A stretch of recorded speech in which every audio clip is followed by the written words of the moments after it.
I'm Andrew Kopchitz, the founder and CEO of RedBalloon.work, and I'm here with Donald Trump Jr. And as you know, Red Balloon is connecting value-aligned job seekers with awesome employers that want to hire them. That's why I'm so excited about Red Balloon. A lot of big companies are pushing woke ideology in the workplace, and conservatives are being silenced and even removed. But Red Balloon is helping people find good jobs with companies who won't cancel them for their beliefs. It's really, really important, and literally every single day, we're receiving resumes from job seekers who are told that they either need to compromise their values and their faith if they want to try and keep their job, and that's just wrong. Guys, I'm sure you've seen it all yourselves already, and the big job boards like Indeed and ZipRecruiter are actually promoting woke workplace policies. They're a huge part of the problem. And good companies are desperate for people who actually want to show up and work and build their careers without all this nonsense. And a lot of them say that they would rather be understaffed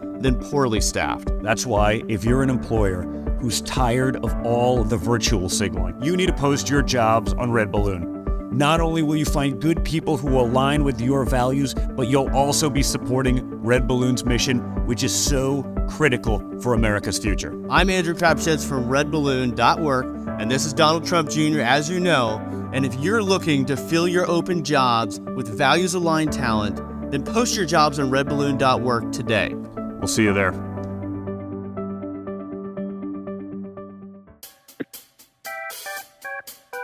Yeah, our new intro music. Hey, y'all, it's Tuesday.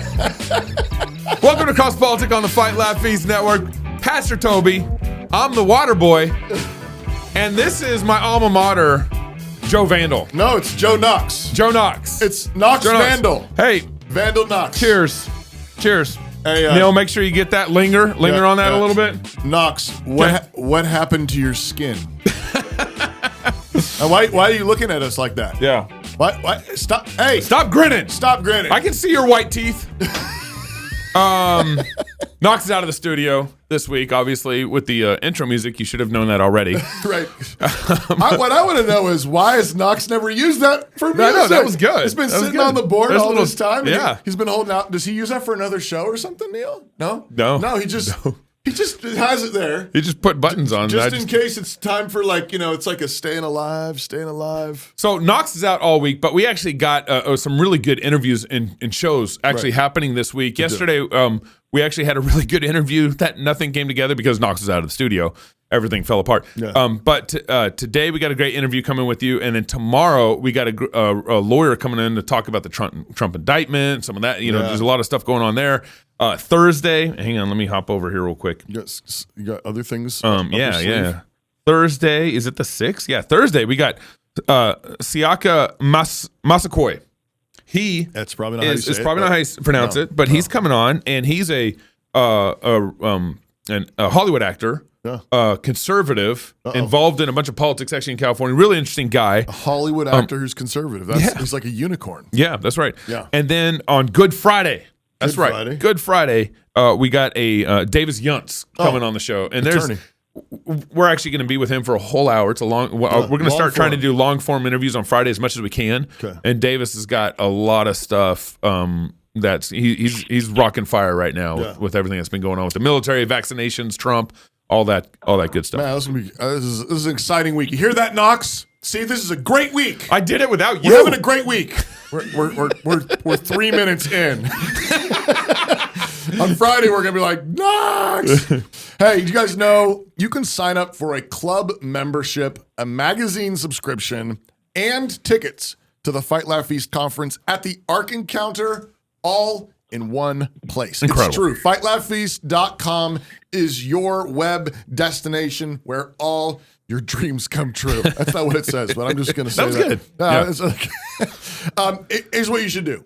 First, join the club. Yep, number one. Okay. Secondly, sign up for the Fight Laugh Feast conference at the Ark Encounter and get $100 discount off your registration price for being a club member. Mm-hmm. Lastly, while you're there, sign up for a magazine subscription. And also, we've even got our own social media platform built into our website now for club members. So if you're a club member, sign onto that social media platform. And yes, we plan on shutting down our Facebook group and moving our community over to our website. Hey, for all club members, club members only. Merry Christmas to me. Yes, seriously. So anyways, club members plan to jump over. So once you're a club member, you'll get access to exclusive content. Also, like Bible studies with me, special series with New St. Andrews President Dr. Ben Merkel, and all our backstage content from our daily shows, as well as all our conference talks from years past. There really hasn't been a better time for you to become a cross-politic member. And just remember, a big part of this membership is this is how we pay our bills. This makes this happen. It makes this possible. It keeps Knox in the studio, and it really does. Yeah, and if you don't want this to happen so much without Knox here, this is a great way to let your voice be known. Yeah, that's a right. substantial spike in club memberships would let us know right around this time that Knox, you're not allowed to leave. That's right. Town. Also, one other little announcement is that a friend of ours down in Gainesville, Florida, These are my favorite kind of plugs. is hosting a psalm sing this Saturday, April 8th at 4:30. It's the Benjamin Haab family. They're going to sing for an hour and have burgers and hot dogs and drinks. And so if you live anywhere in the Gainesville, Florida area, they would love to have you come join them. So Fight, Laugh, Feast fam, if you're within driving range of Gainesville, Florida, pack out the Benjamin Haab family house. They're good people. Rock some psalms with them, eat a bunch of burgers and hot dogs, and have some good fellowship. You can find Benjamin Haab on Facebook, or you can email him. Get ready. You can Write this down. Write this down in the car. You ready?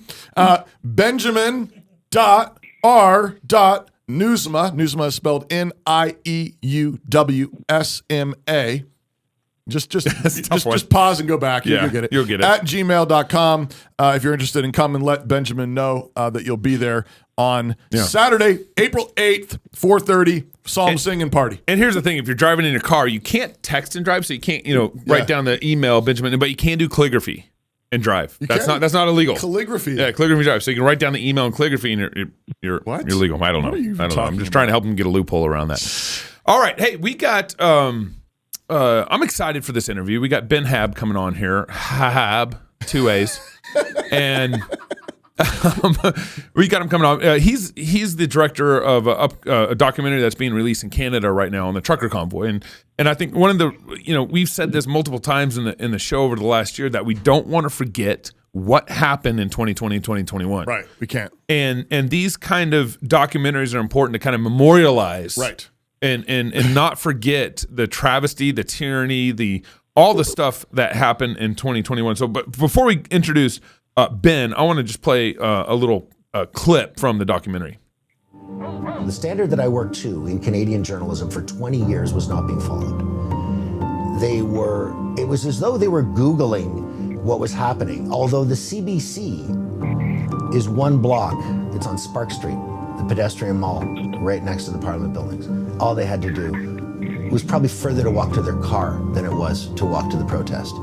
And they didn't seem to be there. Now, they may have been there, but they certainly weren't telling what was happening. And these protesters, certainly a hardcore group, not going anywhere. You can see them. They're shuffling. They're angry. They're shouting. Efforts to recreate the Ottawa convoy and its disruption are now underway here in Washington, in cities across the U.S., and right around the world. The federal government has invoked the Emergencies Act. The message had always been, remain peaceful, no matter what. The police were the aggressors, not the protesters.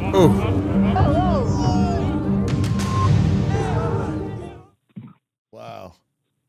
That's The nuts. police were the aggressors, Yeah. not the protesters. Ben Haab is the owner, CEO of Eagle Vision Video Productions Limited, digital marketing communications company, the director and producer of Unacceptable, a documentary on the tyranny of Trudeau and the trucker convoy. Ben, thanks for joining us on Cross Politic. Thanks so much for having me, guys. It's a pleasure to be here. Absolutely. So the trucker convoy is this spontaneous event. I mean, people just, That's truckers, how it started they start off, talking yeah. to each other on CBs, and they're like, we got to do something. We got to let our voice be heard. We're going to Ottawa. Yeah. And then, and so that's going on. How does this documentary come out of that? That's actually an interesting story because one of our friends from Fort St. John, that's my hometown, we're traveling to Ottawa. I had filmed a little thing that was happening up in Fort St. John because there was over 300 trucks in our small town that were almost encircling the entire town as a little protest there. Okay. And a few of the truck drivers from Fort St. John were heading to Ottawa, and they were sending photos back to my cousin, and I was looking at these photos. I'm like, wow, that's a lot of trucks. And you go to the mainstream media, and sure enough, they say about a dozen trucks are heading on their way to Ottawa. And we weren't looking at a dozen trucks. We were looking at hundreds and hundreds, even thousands at that point. And they're trying to downplay it to about a dozen trucks. And I thought that was, I had worked in media before. Our company does a lot of stringing for the news for the major networks up here in Canada. And I thought that was strange. So I'm like, okay, well, I'm going to get an accurate number because obviously what the mainstream media is putting out there is not accurate. And I went to go onto Ministry of Transportation. That's who governs our roadways. They have traffic cameras all along the major highways. That's right. I remember this. Every single one on the main highway all the way over to Ottawa were shut down. They're all brought offline.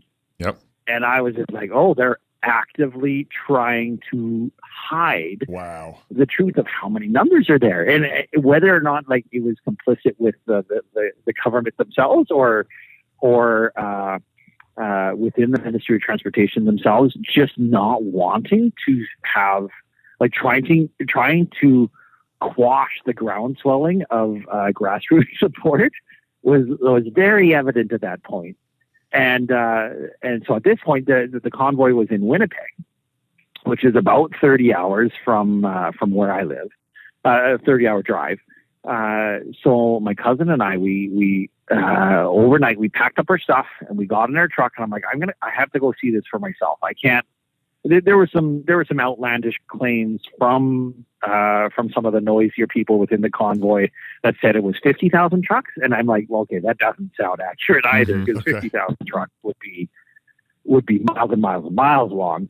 So I knew it was somewhere in the middle, but I had to see for myself. And when you can't trust what the mainstream media is putting out, the government's actively trying to quash the story, even just on their Ministry of Transportation website, and then some of the news that were coming out on the other side from some of the social media influencers weren't adding up to what you're seeing. Right. We got on the road and we drove 48 hours straight. My cousin and I just swapping drivers. Basically, the truck kept running, kept driving, and we caught up with them in Sault Ste. Marie, which is 3/4 of the way across the country. It was, 4,000 kilometers later, kind of thing. Wow. And so we caught up in Sault Ste. Marie, and we traveled with the convoy for the last 2 days, and that was the most awe-inspiring, soul-filled journey that I could even think of. It was to be 11:30 at night, minus 30, minus 35, and have full families, kids, every intersection in the middle of nowhere, waving signs, waving Canadian flags. Yeah. Cheering, stuffing sandwiches and snacks in our windows just because we were now part of the convoy string. Like it was, we went home after our time in Ottawa with more food in our truck than we like. Wow. It was unreal. Like it was hard not to get emotional on the journey. Yeah. And my intention with going was just to film. I own a film production company out of Fort St. John, and my goal was just to film a 5-minute little overview video of what we experienced, and it just exploded into something far greater than I had imagined. Wow! I remember the traffic light cameras being shut down. Yeah. I remember we actually interviewed someone driving along in the trucker convoy. I remember that. Yeah. I remember that. Yeah, they were in the truck. Yeah. And I don't even think they were Christians. We just somehow, someone said, call these guys. They're in the middle of the convoy. It was a friend of a friend, and they were in the middle of it. Yeah. And that was, and then, of course, we had, we ended up kind of connecting with Andrew DiBartolo, Mike Thiessen, and a number of the pastor, another pastor, and we interviewed him like an hour before he got arrested or something, or a day before he got arrested. I can't remember. Right. And so we interviewed people on the ground right in the middle of the whole trucker convoy in Ottawa on the ground who got arrested from it all. You know, why was this, you know, I mentioned earlier that, you know, we want to kind of remember these things. We want to memorialize these things in a way that we remember them. We don't want to forget some of this travesty that happened, because it's just going to rinse and repeat itself, and it looks like it probably will happen in Canada at some level. You know, why is it important to you that you wanted to capture this into a documentary? You went from a 5-minute, you know, sizzle to a full 3-hour documentary, by the way. Well, 2 hours and 34 minutes, but who's counting?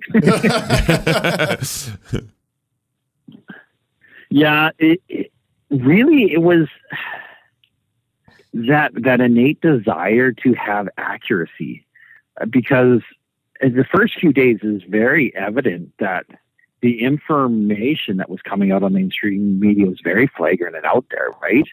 It was not accurate to what I was seeing and experiencing, and it was harmful to the entire to what was happening downtown, because now you have all these people around Canada that are that can't be in Ottawa and can't experience the celebration for themselves, and their opinions are quickly made up by what mainstream media forces down their throats. And it was gross, and it was harmful, and it was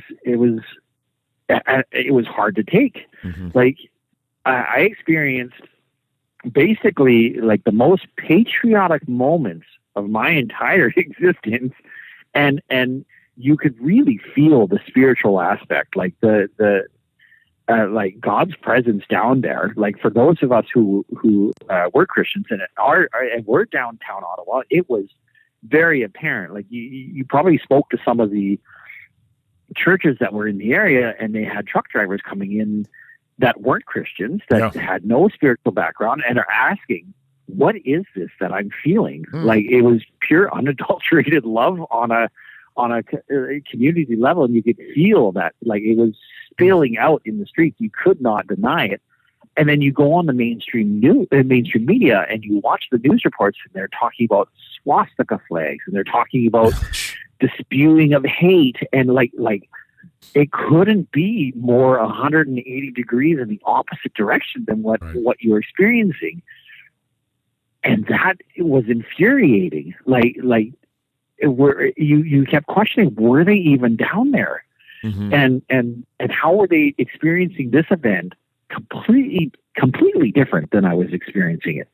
So my goal at that point was to objectively, not to put my own viewpoints within it, but objectively talk to the main organizers, which by by God's guidance alone, we were given access to the main core and group of organizers. We were in the war room. We were, talking with the people that had the main message that they wanted to get across. Because there's a lot of outliers that had very interesting variations on what they would like to see happen that wasn't part of the main organization group.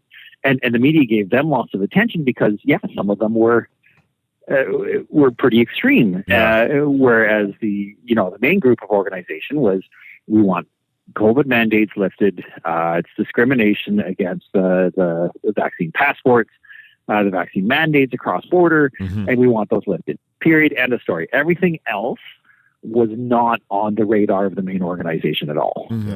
So the whole insurrection, the whole they compared it many times to the states in January 6th, saying we don't want a January 6th, the invasion of Capitol. And even then, there's news coming out now that obviously has evidence in the contrary to what's being portrayed even for January 6th in the States, right? Yeah. So we were having that within Canada, seeing it firsthand, that intentional misdirection of the truth. And I knew intrinsically at that moment, I had to tell the story that I was experiencing. Now, it's not from my perspective by any means. It's directly from the organizers of the convoy. I only portrayed viewpoints from people that I could have firsthand access from. So a lot of people ask me, why wasn't Pat King in the documentary? Well, Pat King was in jail, and I couldn't talk with him directly, right? So I wasn't going to have somebody else tell his story.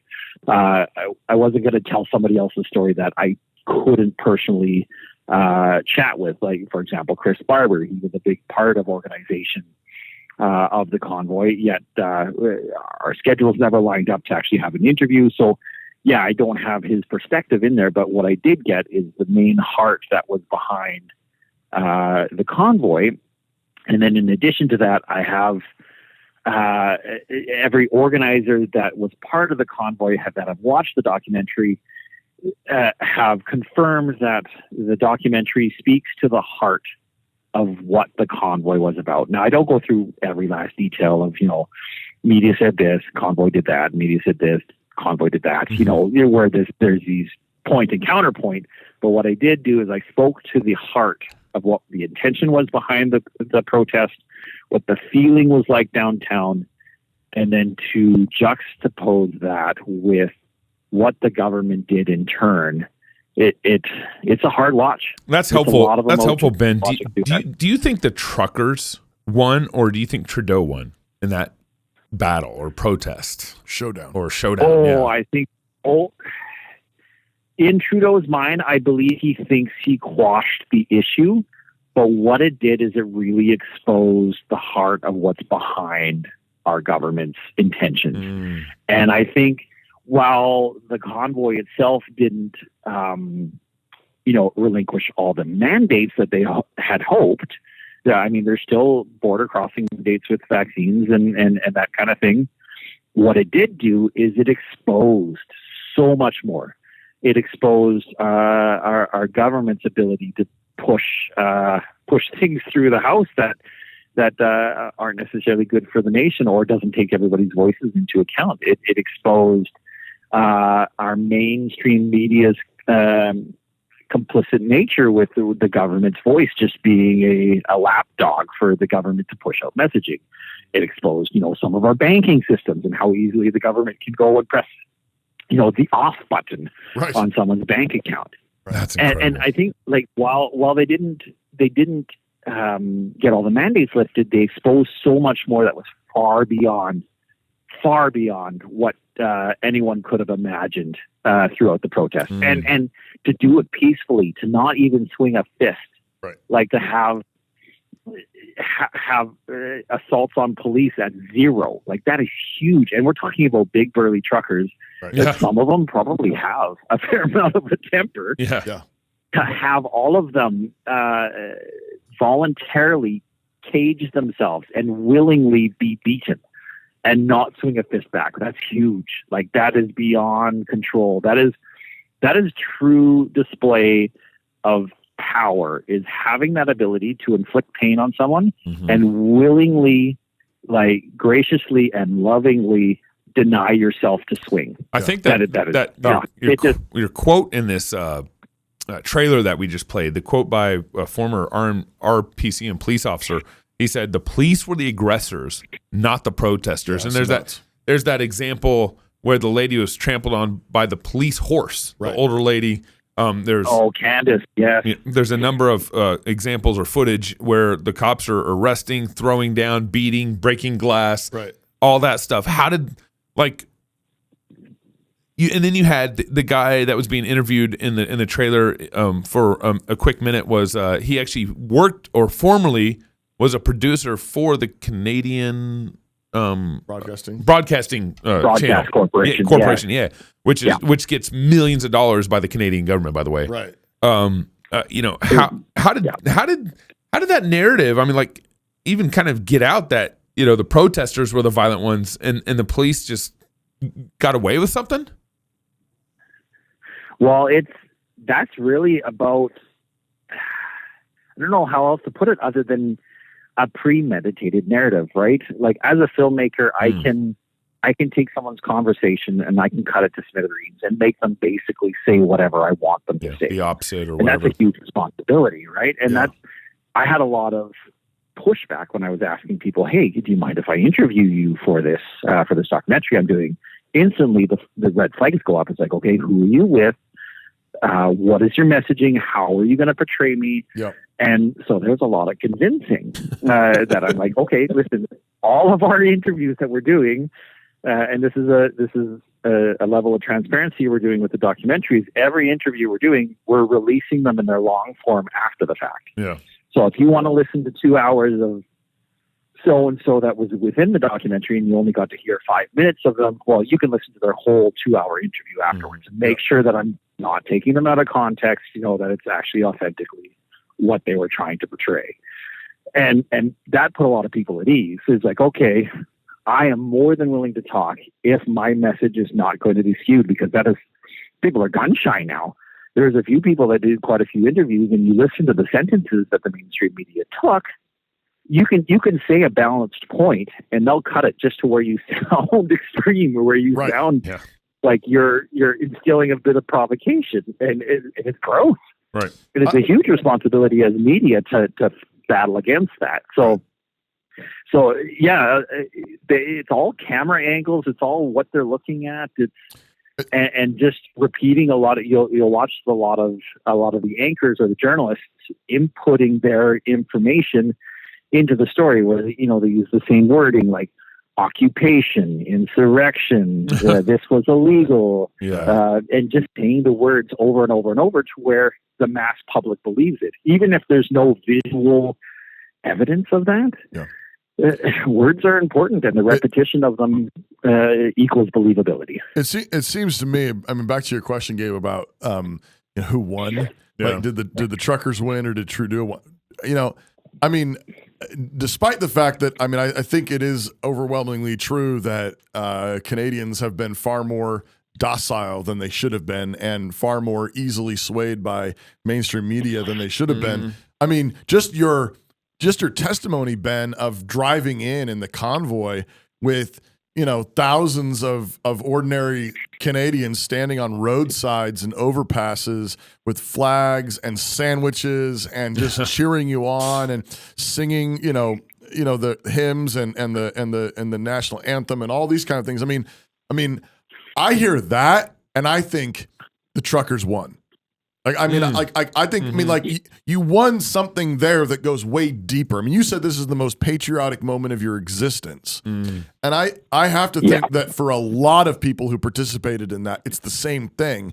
And that goes way deeper. And it may not be on the surface an obvious win, but it seems to me that strikes a chord that's way deeper than anything Trudeau can do with his, bland monologues, whatever, and his political decisions, wherever those chess pieces are, it seems to me like I think the truckers won just on the number of sandwiches in your car on your way home. Well, and beyond that, like minus 30, like if people have a message to say, and they're a little bourgeois about it, or they're, it's, oh yeah, it's an issue, but it is what it is kind of thing. Nobody's going to show up at 11:30 at night in minus 35 with their family. Yeah. Right. Unless it's a moment of passion, right? That's like, that speaks volumes. Huge volume. What was the, give us, I don't know. I know you did a bunch of interviews for this, but like just for our audience, just to pitch your doc here, give us the top, I don't know, 1 or 2 interviews like that you like really hold on to and say, this really stuck out to me. This hit me the hardest. Oh gosh. Oh, that's that's a tough one, because there were so many really good interviews, and the times that we were able to get people after the convoy was paramount. Like a month or 2 after everything was done, so everything's fresh. It's the emotions are there; they're heavy. I would have to say, like informational wise and validation of viewpoints, Rodney Palmer, the ex-CBC CTV journalist, his interview brought a lot of validity to the things we were feeling and seeing. And then I'd have to say he's been a bit of a fan favorite, Csaba Vici. He's a Romanian fellow that when he was 18 traveled over to Canada. Yeah. You know, came from a communist country when it was part of the revolution in Romania, and is seeing some of the things that he experienced in Romania now happening in Canada. Yeah. And to have someone from a foreign country be like, hey, these are the things I've noticed, and these don't lead down a very good path. Right. Like, he talks about the stories of him and his dad standing on the street with axes in their hands, you know, ready to fight this revolution. So he's got a pretty first-hand experience of what communist looks like. And for him to say, this is something we need to be looking at, I mean, that should scream alarm bells to everyone within the nation. Man. But his earnest account of what he experienced downtown, oh man, I could listen to Csaba for hours. Mm-hmm. I can't wait to release his interview, because it is 2.5 hours long, and all of it is just, you hang on his every word, just because. Wow. Yeah, his emotion is right on his sleeve. Everything he was experiencing. That's probably one of my more favorite ones too. So is the documentary out, or when is it coming out, and where can people go to watch it? For sure. So we are doing a select theater release within Canada at the particular moment in theaters. We are doing a festival run, so we've submitted to about 25 different international film festivals to hopefully force our mainstream media to acknowledge the film. Yeah. we have had zero uptick in distributors wanting to carry our film because of its controversial nature, even if they haven't seen it. In fact, even just today, we had a venue cancel on us because it's about the convoy. They haven't even seen it, and the venue, even with signed contracts and everything, for theaters, they pull plug. There was a theater in Cornwall that was all for it, had signed papers for licensing. We were going to show it at that theater, and the public outcry, they just got bombarded with emails, so they canceled. And it's this whole cancel culture thing that has been very difficult. But for now, it's going to be select theaters until the end of May within Canada, so we don't violate some of our terms and conditions with the international film festivals. Then May through June, we see how many film festivals were selected at, if any. You know, I have high hopes, but the reality may be quite a bit different. And then from there, we'll start releasing our DVDs. We've done pre-sales right now. We'll start shipping those out at that point once we kind of know what our festival run will look like. Okay. And then we'll go to streaming platforms and online rentals from there. Is there a website where people can go? Yeah, for sure. So if you go to evvp.ca/unacceptabledoc, that'll kind of give an easy rundown of locations we're currently booked in at, as well as we'll be updating that continually with the docs release. That's E2V's VVP.ca/unacceptable doc. You can also, I Googled it and I found the same landing page. Cool. Also, and I'm just gonna hit a button. Yeah, let's see what happens. Okay, and we're gonna see what kind of music we get. Oh wow, that's incredible. There we go. We're gonna go to a different one here. Nope. What did you do? I don't know. There we go. I found one, Knox. I found one. You could have planned that. Thank you, Ben, for coming on. Make sure you guys go check out Unacceptable documentary in Canada, Trucker Convoy. Pray for for Canadians. Yeah, pray for Canada, pray for America. So if you're single, you shouldn't be. If you're married, you don't have any kids, you should have some kids. Yeah. And if you have kids, well, I mean, go baptize them. Tell them all. Wednesday. Love you guys. Yeah. It is the duty of the free man to resist tyranny at every turn. Every man will either watch his freedom stripped away or take action to protect what he loves. Introducing the A3, the newest revolutionary body armor from Armored Republic. The A3 is the new standard for lightweight multi-hit body armor. A3 plates are incredibly light at 4.6 pounds. The patented design captures fragmentation while remaining multi-hit capable. The A3 will stop up to M80 ball, yet comes in at only 0.7 inches thick. The A3 is the thinnest NIJ .06 compliant or certified composite standalone plate that includes the drop test.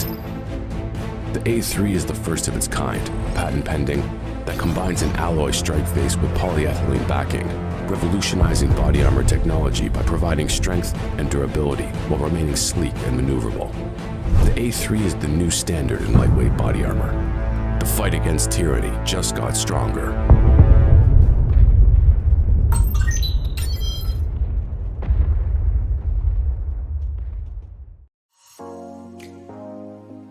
Putting off writing that proposal again? Yeah, we've been there. Proposal writing can be tough. It takes work, and if you're not careful, you can set up your company for failure. Well, that's where we come in.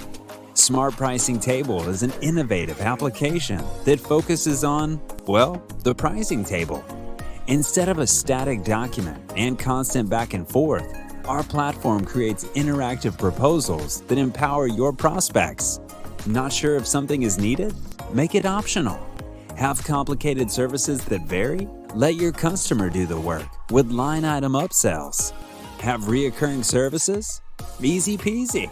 With Smart Pricing Table, you can create attractive proposals quickly. And our system is built for reuse, so you can get out of that hamster wheel. Give your customers choice and close deals quickly with Smart Pricing Table.